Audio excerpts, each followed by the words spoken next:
तो वहीं मंत्री अरविंद भदौरिया ने भी पूर्व मुख्यमंत्री कमलनाथ पर निशाना साधा और उन्हें मुंगेरी लाल करार दिया है। इतना कि नहीं, उनके बयानों को लेकर भी उन्होंने निशाना साधा है। आपको बता दें कि मंत्री अरविंद भदौरिया भी लगातार आक्रामक नजर आ रहे हैं। उन्होंने कहा कि कमलनाथ ने युवाओं को बेरोजगारी भत्ता देने का सपना दिखाया। कमलनाथ उपचुनाव के बाद सरकार बनाने का दावा कर रहे हैं। इस सवाल के जवाब में मंत्री ने कहा कि कमलनाथ मुंगेरी लाल के सपने देख रहे हैं। उन्होंने कहा कि शिवराज की सरकार है और उपचुनाव में जीत के बाद भी बनी रहेगी।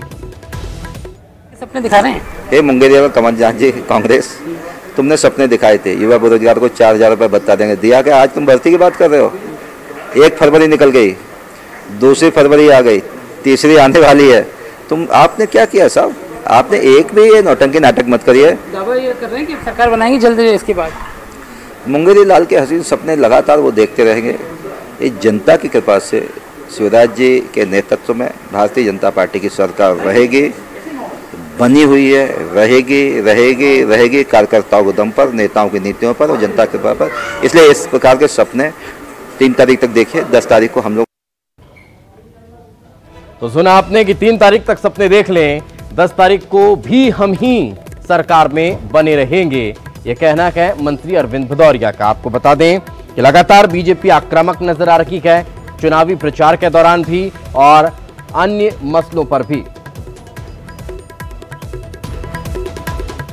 और चलिए एक बार फिर रुक करते हैं ब्रेकिंग स्टूडियो का, जहां पर मौजूद है हमारे सहयोगी रीनू। Over to you. बिल्कुल दीपेश, कमलनाथ ने जवाब दिया है।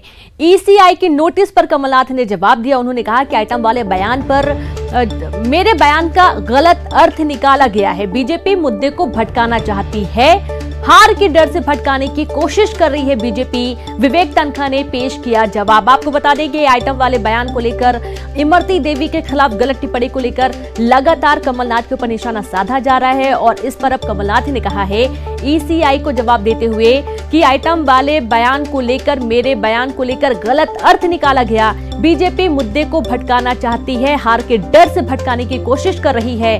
और इस पूरे मामले पर विवेक तनखा ने जवाब पेश किया है।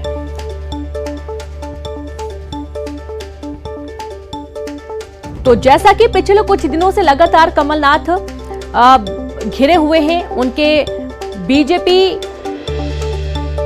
से मंत्री इमरती देवी के ऊपर जिस तरीके से उन्होंने बयान दिया, आइटम शब्द का इस्तेमाल किया था, इसके बाद से लगातार बीजेपी हमलावर है, हर मंच से निशाना साध रही है। यहां तक कि मुख्यमंत्री शिवराज सिंह चौहान कई बार कमलनाथ जी के ऊपर सवाल भी उठा चुके हैं, राहुल गांधी भी नाराजगी जाहिर कर चुके हैं।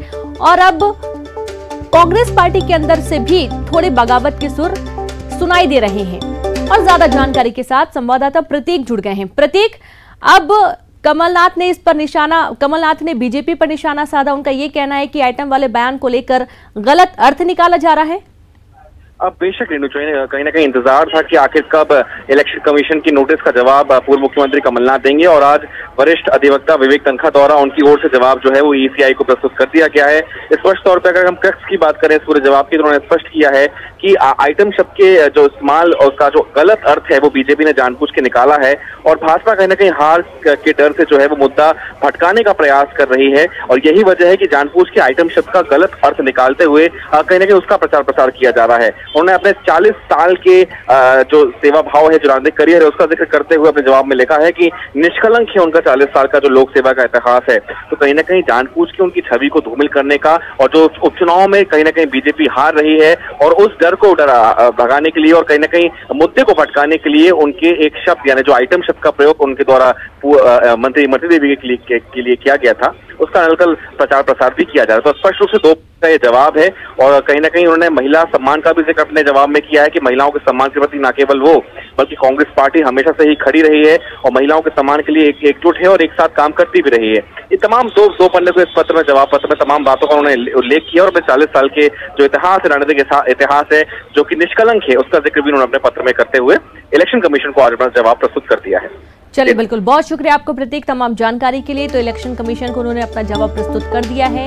विवेक तनखा ने जवाब प्रस्तुत किया और इस पूरे मामले के बाद से अभी राजनीति